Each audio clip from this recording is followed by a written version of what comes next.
بسم اللہ الرحمن الرحیم صلی اللہ علی حبیبہ محمد وآلہ وسلم۔ ایک چوروں کی ٹیم تھی، وہ رات کے پہلے حصے میں چوری کرتی تھی اور اپنی منزل پر پہنچ جاتی تھی۔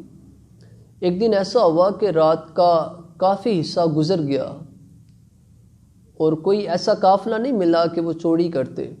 انہوں نے سوچا کہ آج ہم یہیں کہیں ٹھہرتے ہیں اور صبح ہوتے ہی اپنی منزل پر پہنچ جائیں گے۔ تو انہوں نے دیکھا ایک مسافر خانہ تھا، انہوں نے مسافر خانے میں جا کے دروازے کو دستک دی اور کہنے لگے کہ ہم غازیوں کا قافلہ ہے اور ہم یہاں پہ ٹھہرنا چاہتے ہیں، صبح ہوتے ہی چلے جائیں گے۔ مسافر خانے میں جو لوگ تھے انہوں نے دروازہ کھول دیا۔ جب مسافر خانے کے مالک کو پتہ چلا کہ غازی آئے ہیں تو انہوں نے فوری کھانے کا انتظام کیا، کھانے کا انتظام کر کے ان کی خدمت کی، ان کو اچھے بستر دیے۔ اس مسافر خانے میں ایک معذور بچہ تھا،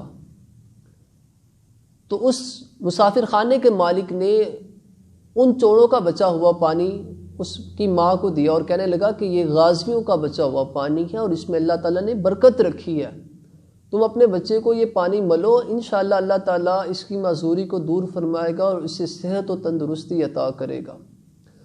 ماں نے سعادت سمجھتے ہوئے ان غازیوں کا بچا ہوا پانی اس بچے پر ملا۔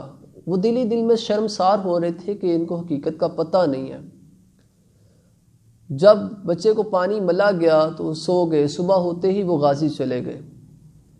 پھر جب اگلی رات ہوئی تو پھر وہ ناکام ہوئے اور اسی مسافر خانے میں آ گئے۔ جب دیکھتے ہیں مسافر خانے میں آتے ہیں تو وہ بچہ جو کل معذور تھا آج اپنے قدموں پہ کھڑا ہے۔ وہ بڑے حیران ہوئے۔ انہوں نے مسافر خانے کے مالک سے کہا کہ جناب یہ بچہ تو کل معذور تھا، یہ صحت یاب کیسے ہوا؟ تو مسافر خانے کے مالک نے دعائیں دی اور کہا کہ اللہ آپ کا بھلا کرے، آپ جیسے نیک لوگوں کی وجہ سے اللہ تعالیٰ نے اس بچے کو برکت عطا کی ہے اور اس کو شفا عطا کر دی ہے۔ انہوں نے زاروں کی طار ہونا شروع کر دیا چوروں نے۔ انہوں نے کہا کہ آپ ہماری حقیقت کو تو جانتے نہیں ہیں، ہم میں برکت کہاں سے آ گئی؟ انہوں نے کہا نہیں، پہلے بچہ معذور تھا، جب کل آپ کا جھوٹا پانی اس کے جسم پہ ملا نا تو اللہ تعالیٰ نے اس کو شفا عطا کیا۔ انہوں نے ڈاکوؤں نے کہا کہ جناب اصل بات یہ ہے کہ ہم غازی نہیں ہیں بلکہ ہم تو ڈاکو ہیں، اور یہ جو بچے کو شفا ملی ہے یہ آپ کی نیک نیتی کی وجہ سے ملی ہے، آپ کی نیک نیت تھی، اس وجہ سے اللہ تعالیٰ نے بچے کو شفا عطا کی ہے۔ اب آپ گواہ ہو جائیں کہ ہم نے چوریاں چھوڑ دی ہیں، ہم نے ڈاکے چھوڑ دیے ہیں، آپ نے ہم کو غازی سمجھا تھا تو آج سے ہم غازی ہیں اور ہم اللہ کی راہ میں جہاد کریں گے، جب تک زندگی رہے گی یا ہم جہاد کریں گے اور جب تک مریں گے تو پھر انشاءاللہ شہادت کی موت ہی مریں گے۔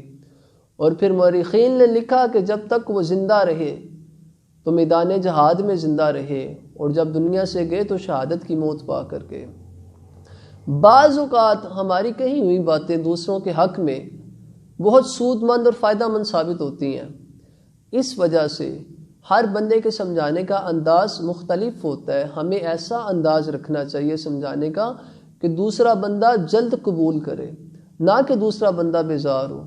اللہ پاک آپ کا اور میرا خاتمہ بالایمان فرمائے، آمین بجاہ النبی الامین صلی اللہ علیہ وآلہ وسلم۔